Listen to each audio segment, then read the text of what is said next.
Bonsoir à tous. Heureux de me retrouver ici parmi vous. Et je rends grâce à Dieu qui m'a ouvert cette porte. J'aurais dû être là depuis un peu plus d'une semaine, mais mon visa est sorti en retard, ce qui a fait que je ne prenne pas part au congrès. Sinon, j'allais assister au congrès. Mais je suis venu parce que c'était déjà programmé. Et en dehors du congrès, de toute façon, j'allais toujours venir puisqu'il fallait qu'on vienne saluer l'Assemblée.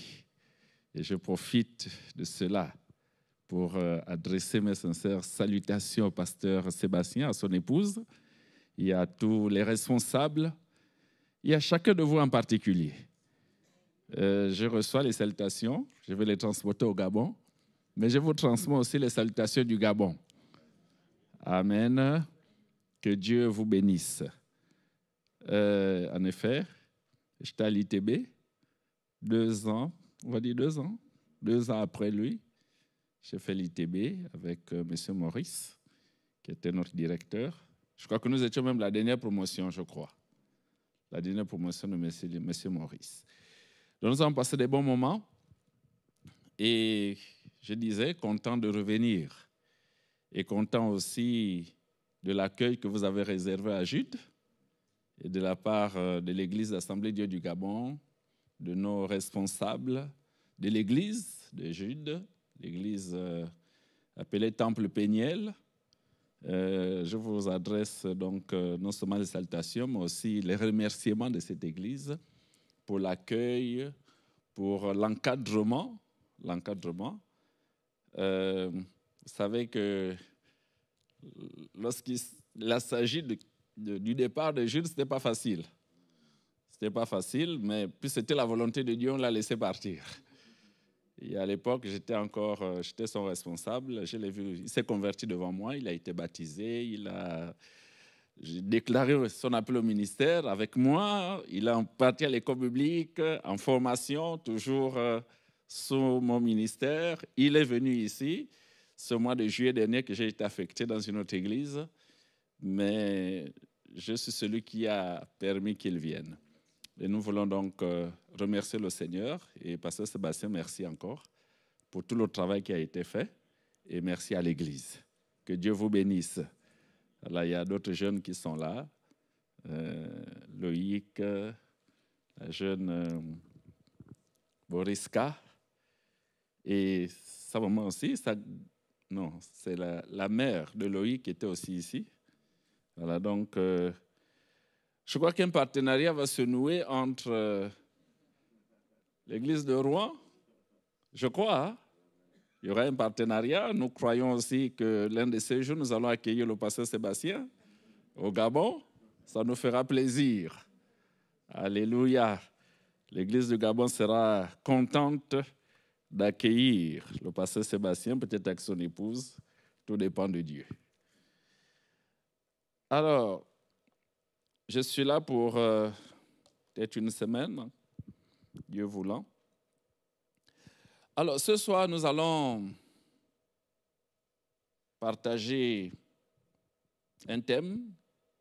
Je l'ai intitulé, j'ai intitulé le message de ce soir, « Les avantages d'avoir Jésus comme ami ». Les avantages d'avoir Jésus comme ami. Bon, moi, je suis marié. Je termine ma présentation. Je suis marié, je suis père de 3 enfants, 2 filles et 1 garçon. Mes 2 filles sont déjà en mariage. C'est le garçon qui continue d'apprendre. Sinon, les 2 filles sont en mariage. Nous attendons les petits-enfants. Les avantages d'avoir Jésus comme ami. Et je crois que c'est bien d'avoir Jésus comme ami. Jésus comme ami. Chacun de nous a des amis. Mais Jésus est le meilleur ami. Et il faut l'avoir comme ami. C'est l'ami fidèle. Il y a ce chant qui dit « L'ami fidèle est tendre ». Et c'est bon qu'il soit notre ami. L'ami de chacun de nous. Proverbe 17 dit « L'ami aime en tout temps. Et dans le malheur, il se montre un frère. » Donc c'est merveilleux d'avoir cet ami qui n'abandonne pas, même lorsqu'on passe par des temps d'épreuve. Lorsqu'on passe par le malheur, cet ami est là. Et Jésus nous aime sans condition. Un amour insondable, un amour incommensurable, un amour éternel. Il n'a pas attendu que nous soyons dans l'église pour nous aimer. Il nous aime. Il aime chacun de nous. Et ce Jésus qui veut développer une amitié avec chacun de ses enfants. Et nous le verrons dans la suite. Il dit, je vous appelle mes amis. Dans l'Ancien Testament, Abraham a été aussi appelé l'ami de Dieu. Et Jacques nous le présente comme étant l'ami de Dieu. Donc on peut être ami de Dieu. Et je voudrais que chacun de nous développe cette relation avec Dieu, une relation amicale, une amitié avec Dieu. Nous allons voir plusieurs exemples, quelques exemples dans la parole de Dieu, où cet ami, Jésus, est venu au secours de ses amis. On n'est pas amis pour rien. Un ami va au secours de ses amis. Un ami, quand il voit son ami dans la peine, il ne l'abandonne pas, mais il va le secourir. Tout le monde peut abandonner, mais l'ami n'abandonne pas. Mais si les amis humains abandonnent, l'ami divin n'abandonne pas. On peut être rassuré que cet ami marchera toujours avec nous. Ça, chacun de nous devra avoir une assurance ferme. Jésus secourt toujours ses amis. Et je disais que nous allons voir quelques exemples dans la parole de Dieu. Dans Luc, au chapitre 11, Luc 11, versets 5 à 10,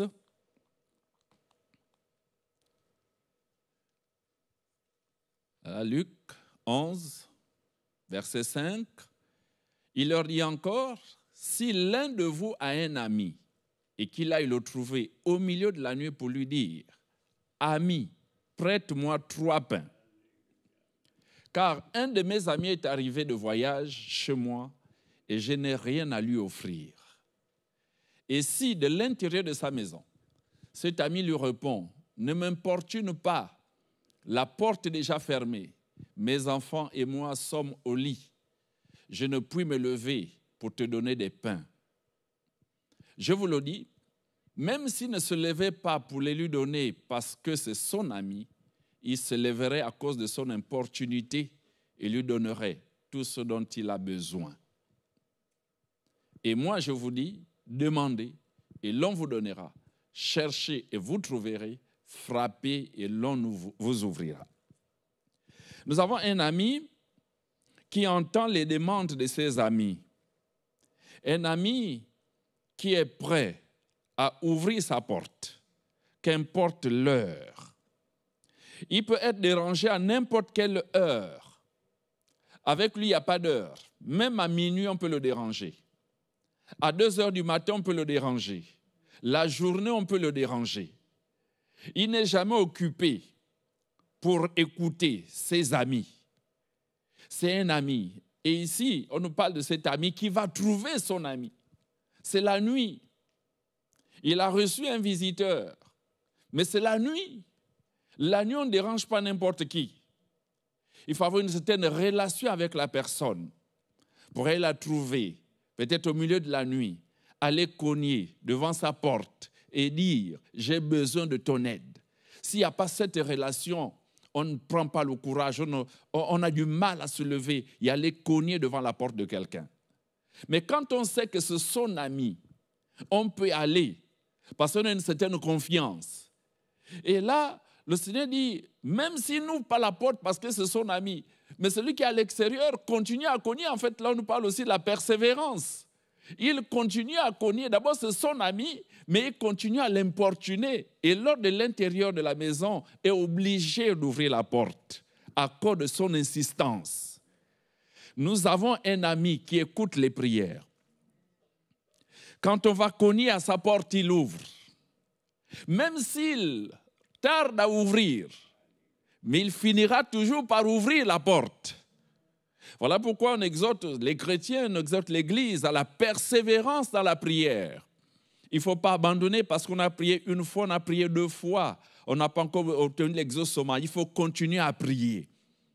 Le Seigneur dit dans Luc que, parlant du juge inique, vous connaissez l'histoire du juge inique, le juge inique va faire justice à cette veuve parce que la veuve allait tout le temps le trouver.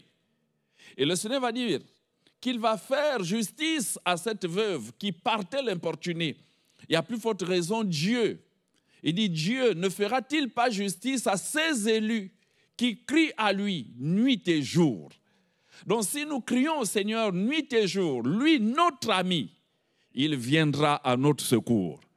Et ici, il nous montre qu'il est celui qui exauce. D'abord, il dit à la fin, demandez et vous recevrez, cherchez, vous trouverez, frappez et l'on vous ouvrira. Ne nous décourageons pas. Dans la Bible, nous apprenons qu'il y a des exaucements rapides, mais il y a des exaucements au bout de 25 ans.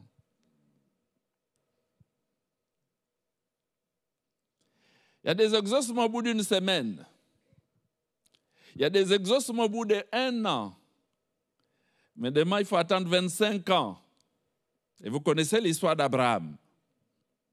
25 ans, ce n'est pas 25 jours. 25 ans. Lorsqu'on commence à prier, on ne sait pas le temps de l'exaucement. Mais Dieu nous demande de persévérer. Mais je voudrais que nous sachions que notre ami écoute les prières. L'ami entend les demandes de ses amis. Nous avons un deuxième texte dans Jean chapitre 11. C'est l'histoire de Lazare. Jean chapitre 11, à partir du 1er verset. Un ami qui sort ses amis des difficultés graves. Jean chapitre 11, verset 1er à 6. Il dit, il y avait un homme malade, Lazare, de Béthanie, ville de Marie et de Marthe, sa sœur. C'était cette Marie qui oignit de parfum le Seigneur et qui lui essuya les pieds avec ses cheveux. Et c'était son frère Lazare qui était malade. Les sœurs envoyèrent dire à Jésus, « Seigneur, voici celui que tu aimes est malade. » Après avoir entendu cela, Jésus dit, « Cette maladie n'est point à la mort, elle est pour la gloire de Dieu, afin que le Fils de Dieu soit glorifié par elle. » Or, Jésus aimait Marthe et sa sœur et Lazare. Lors donc qu'il eut appris que Lazare était mort, il resta 2 jours encore dans le lieu où il était. Est-ce qu'on peut le verset 11? Après ces paroles, il leur dit, Lazare, notre ami, dort, mais je vais le réveiller. Lazare, notre ami. Lazare était l'ami de Jésus. Il était aussi l'ami de Marthe et de Marie, les sœurs de Lazare. Et il a appris. Et quand on lui annonce la nouvelle, on lui dit, ton ami est malade. Donc tout le monde savait que c'était l'ami de Jésus. Les sœurs savaient que c'était son ami. Les amis, les voisins savaient que c'était l'ami de Jésus parce que Jésus s'y rendait souvent. Et on lui dit, ton ami, celui-là que tu aimes, est malade. Et lui, il va rester encore quelques jours. Et ensuite, vous savez déjà que quand vous lisez le contexte, Jésus n'était pas aimé et il était menacé. Donc Jésus ne se présentait pas comme ça parce que les Juifs voulaient le tuer. Et là, ils apprennent que Jésus va monter. Jésus va aller quand même, parce que c'était son ami. Il prend le risque d'aller à Jérusalem. Il prend le risque d'aller, du moins à Béthanie, où se trouvait Lazare. Il va aller parce que c'était son ami. Il prend le risque. Il va jusque là où se trouvait Jésus et Lazare, et il va ressusciter Lazare, il va ramener Lazare à la vie. Et je disais que cette histoire est intéressante parce que Jésus court le risque, il prend le risque d'aller jusque là où se trouvait Lazare. Mais il prend ce risque pourquoi? Parce que c'était son ami. C'était son ami. Et il va ressusciter, il va ramener Lazare à la vie. Et je voudrais dire, quelle que soit la situation que nous traversons, Jésus peut venir au secours. Même s'il prend un peu de temps, il finira par arriver. Et ça, j'insiste, même s'il prend un peu de temps, il finira par arriver. Mais en attendant qu'il arrive, il demande à son ami de rester tranquille et de lui faire confiance. Il demande à son ami. La question que je pose en passant, est-ce que nous sommes sûrs que Jésus est notre ami? Est-ce que chacun de nous est sûr que Jésus est son ami? Je ne dis pas camarade, hein? Je ne dis pas copain. Ami.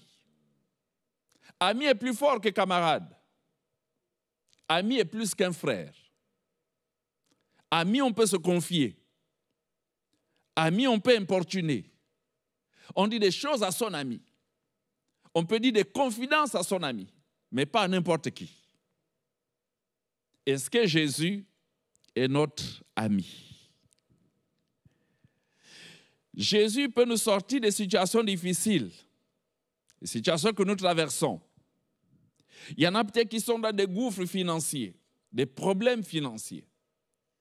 Il y en a qui sont peut-être dans des problèmes de famille, des problèmes personnels, peut-être des problèmes d'emploi, peut-être des problèmes au travail, problèmes dans ses affaires, problèmes peut-être dans son foyer, problèmes peut-être avec les enfants ou avec les parents. Des situations qui nous dépassent, des situations qui nous font pleurer, des situations qui peuvent nous amener à tomber malades. Mais nous avons un ami. Ça, il y a des problèmes que nous vivons de main seule. Personne n'est au courant. Nous pouvons être là, mais personne ne sait. Si aucun homme ne connaît ton problème, aucun homme ne sait ta situation, le Seigneur, lui, connaît.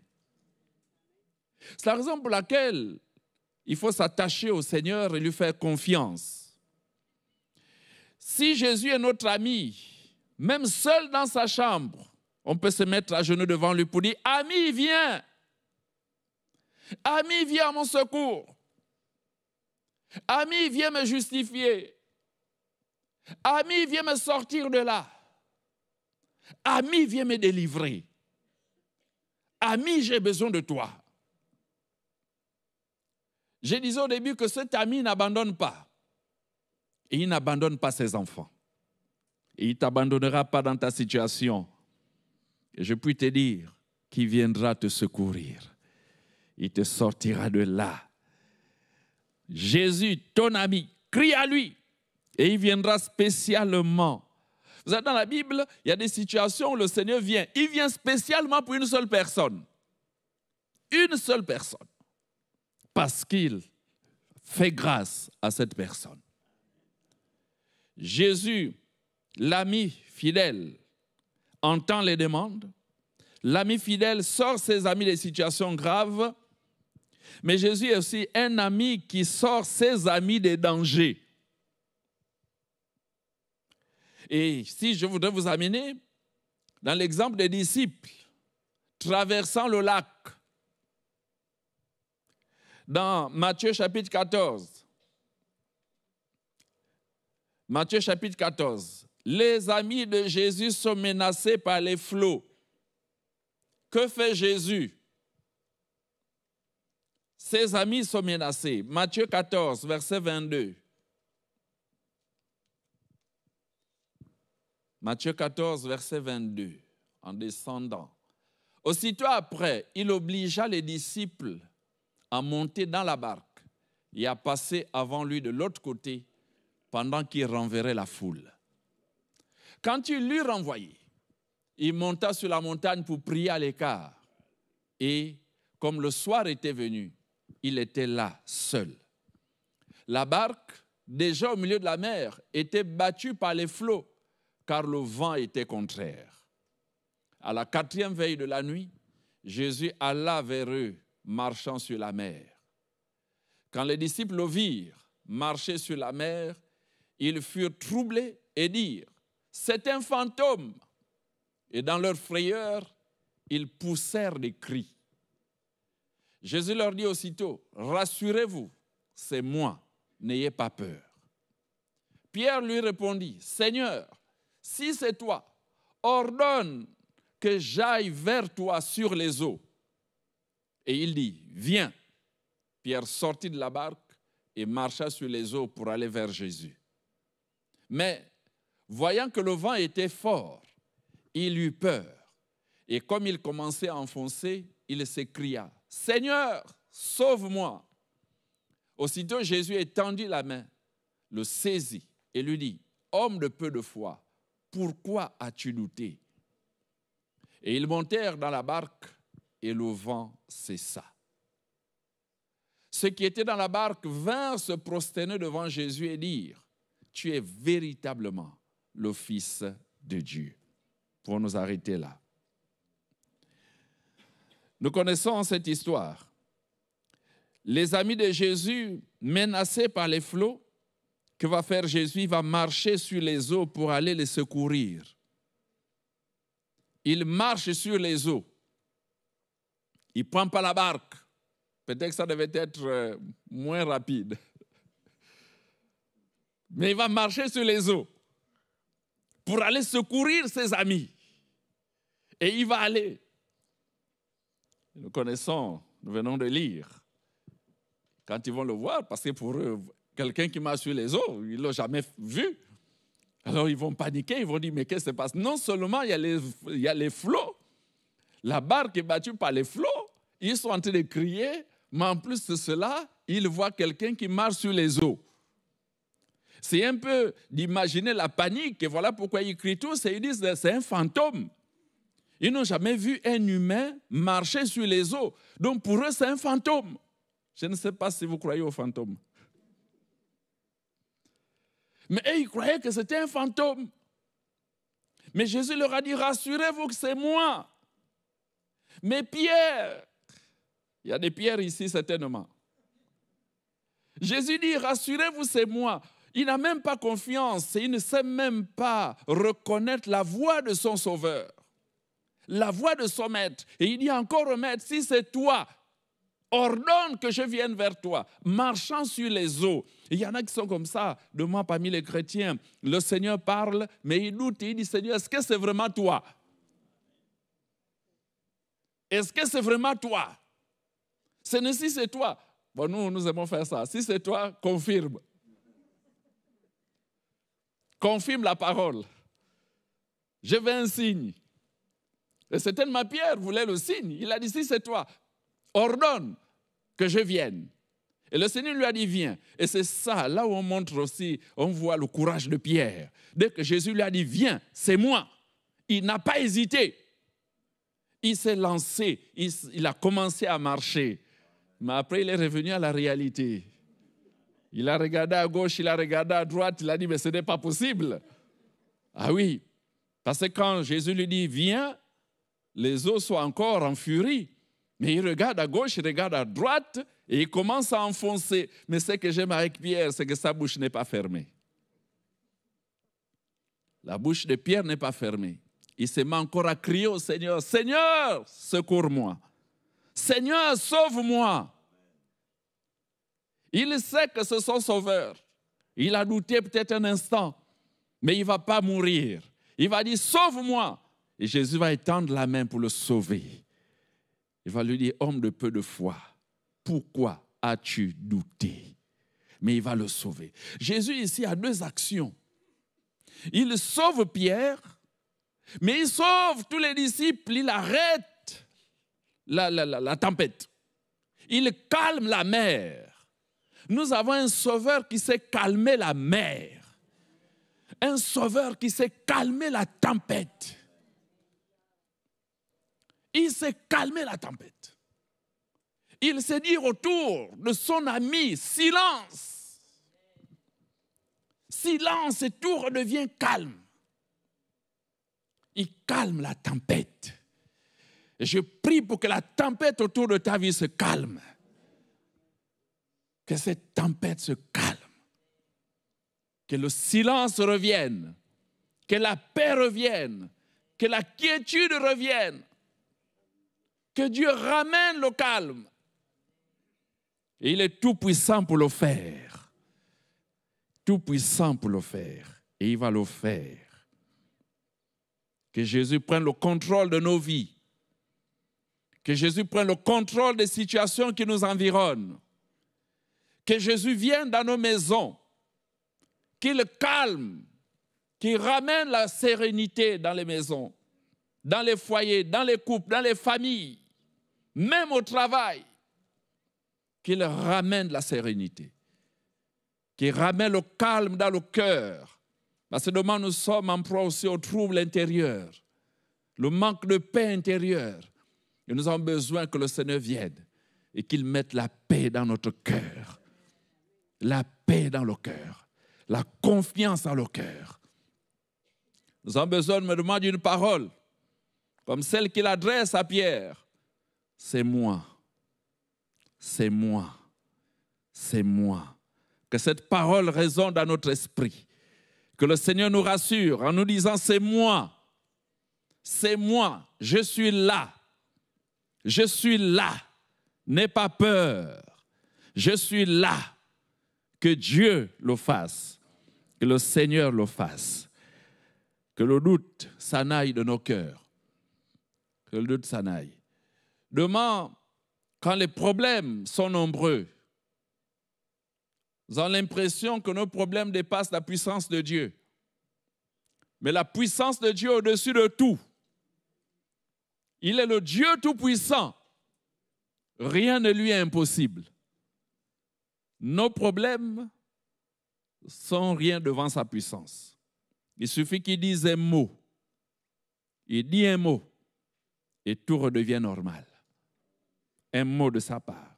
Donc ici, le Seigneur va secourir ses disciples. Il calme la tempête et le calme revient. La présence de Jésus suffit pour tout remettre en ordre et ramener le calme. Quand ça ne va pas dans nos vies, dans nos foyers, dans nos affaires, dans nos familles, même dans nos finances, appelons Jésus. Demandons à Jésus de venir. Demandons à Jésus de prendre la place de roi. Demandons à Jésus d'intervenir et de tout ramener à la normale. Mais l'un de nos problèmes, demain, c'est le doute. Le doute, la peur. La peur. Nos problèmes ne sont pas plus grands que la puissance de Dieu. Nos problèmes ne sont pas plus grands que la puissance de Dieu. Nos situations ne sont pas plus grandes que la puissance de Dieu. J'ai dit souvent, devant certaines situations, je dis, Seigneur, je ne sais pas comment tu vas faire, mais je sais une seule chose, c'est que tu feras. Quand je suis dans un problème, dans une difficulté, j'ai une situation que je traverse, je regarde au Seigneur et je lui dis, Seigneur, je ne sais pas comment tu vas faire pour me sortir de là. Mais ce que je sais, c'est que tu me sortiras de là. Ne traçons pas, demain, on veut réfléchir, hein, c'est l'homme, c'est la nature de l'homme. On veut réfléchir, demain on veut même nous-mêmes tracer le chemin. On fait aussi des calculs. Bon, je crois que le Seigneur peut-être fera comme ça, je pense qu'il passera par ici, peut-être qu'il touchera telle personne, mais non. Demain, ce n'est pas par là, mais lui-même sait comment il va faire. Il peut toucher une personne dont tu n'as pas idée, mais il va toucher cette personne. Et c'est cette personne peut-être qui sera ta porte de sortie. Il peut aussi intervenir comme il veut. Il est souverain. Il est souverain et il est plus sage que nous. Voilà pourquoi c'est bon de lui faire confiance. Seigneur, je t'abandonne ma vie. Dirige-moi. Jésus, un ami qui n'abandonne pas ses amis. Et il n'abandonnera pas ses amis dans la tombe. C'était la confiance de Job. Job est passé par des temps difficiles, mais Job avait confiance en Dieu. Et il va dire, mon Rédempteur se lèvera le dernier sur la terre et il me sera favorable. Il a confiance en Dieu, pas seulement ici sur la terre, pas seulement dans cette vie, mais il a confiance que même dans l'au-delà, son ami se souviendra de lui. Notre ami se souviendra de nous, même dans l'au-delà. Faisons-lui confiance. Faisons confiance à Dieu pour notre vie actuelle, mais faisons confiance aussi à Dieu que si nous terminons notre course dans de bonnes conditions, il nous accueillera dans son paradis. Il nous sera favorable. Pourquoi c'est bon déjà d'être amis du Seigneur pendant que nous sommes en vie. Soyons ses amis, des amis jusqu'au bout. Si nous avons saisi la main du Seigneur, ne la lâchons plus. N'abandonnons pas cette main. Parce que si nous abandonnons le Seigneur, nous renions le Seigneur, la Bible nous dit qu'il nous reniera aussi. Marchons avec le Seigneur dès maintenant et jusqu'à la fin. Terminons nos jours dans la foi. Terminons nos jours dans la confiance en Dieu. Terminons nos jours en tant qu'enfants de Dieu. Et le Seigneur nous accueillera dans son paradis, dans son ciel. Ce que nous avons à faire, bien-aimés, il nous revient de déterminer le type de relation que nous voulons avoir avec le Seigneur.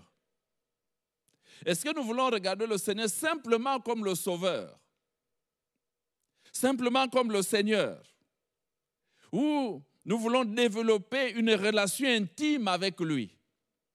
La relation du Sauveur, voir le Seigneur simplement comme un Sauveur, peut être une relation lointaine. Mais des amis ne sont pas lointains. Quand on est amis, on est proche. Ou bien cette relation de père et fils. Père et fils, c'est une relation proche. Une relation intime. Et le Seigneur voudrait que nous soyons ces intimes. Pas avoir une relation lointaine. Jésus est le Sauveur du monde. C'est le Sauveur.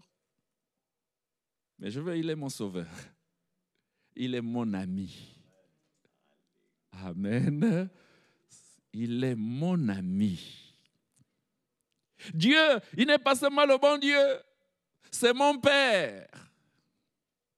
Et dans cette relation de père à fils, on voit l'héritage. Je suis son héritier. Père à fils. Nous sommes proches, intimité. Et Dieu voudrait que nous soyons dans cette relation intime avec lui. Père à fils. Un père et son fils. Le fils a un besoin. Il va trouver son père. Papa, j'ai tel besoin. Papa, j'ai telle difficulté. Papa, j'ai telle situation. J'ai telle préoccupation. Même si l'enfant a commis des erreurs, mais lorsque l'enfant revient voir son père, il y a cet amour paternel qui pousse le père à pardonner et à reprendre son enfant. Et c'est ce qui fait que Dieu soit toujours amené à nous reprendre, à nous pardonner. Pardonner nos fautes, pardonner nos erreurs. Il pouvait laisser Pierre s'enfoncer dans les eaux. Mais c'est son enfant, il a compassion, il sait que Pierre peut commettre des erreurs. Et quand Pierre crie à lui, « Seigneur, sauve-moi », il le sauve d'abord, après lui dit, « Homme de peu de foi ». Il ne lui dit pas « Homme de peu de foi » quand il est en train de mourir. Hein? Non, il le sauve d'abord. Donc le Seigneur te secourt. Et il nous secourt. Demain, nous souffrons, nous restons là avec la culpabilité. Il faut sortir de la culpabilité. Le Seigneur pardonne et il relève. Parce que c'est un père et nous sommes ses enfants. Jésus est mort pour nous.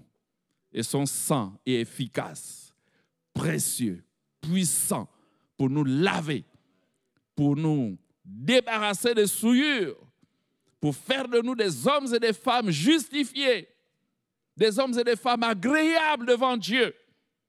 Il est notre Père, mais il est aussi notre ami. Je vous appelle mes amis.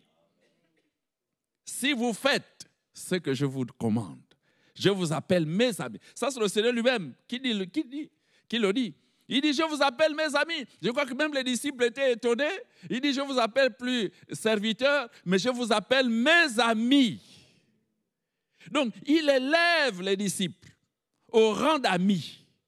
Il nous élève aussi au rang d'amis. Mais pour que nous soyons élevés, tout dépend de nous. Nous venons devant lui comment? Comment est notre relation? Je disais, ne soyons pas lointains du Seigneur. Passons du temps dans sa présence. Passons du temps devant lui. Reprenons nos heures de prière.